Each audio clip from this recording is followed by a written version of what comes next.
పరిశుద్ధుడు అయిన తండ్రి, ఆపత్కాలంలో నాకు మొరపెట్టు, నేను నీకు ఉత్తరం ఇస్తానని చెప్పావు.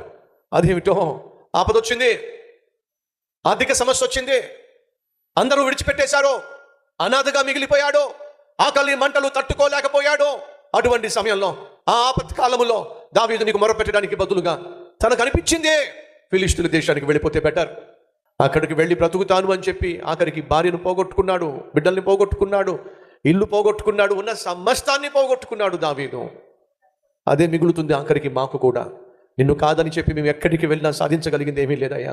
కాబట్టి ఇది మొదలుకొని నిన్ను విడిచిపెట్టకుండా నాయన, నీ చిత్తానుసారంగా నీ ఇష్టానుసారంగా జీవించే జీవితం భాగ్యం మాకు దయచేయమని, ఇది మొదలుకొని మానక నాయన నీ సన్నిధిలో కనిపించి మానక నీ నామంలో ప్రార్థన చేసి మా జీవితంలో ప్రతి అవసరమును తీర్చుకునే శక్తి దయచేయమని యేసు నామం పేరట వేడుకుంటున్నాము తండ్రి, ఆమేన్.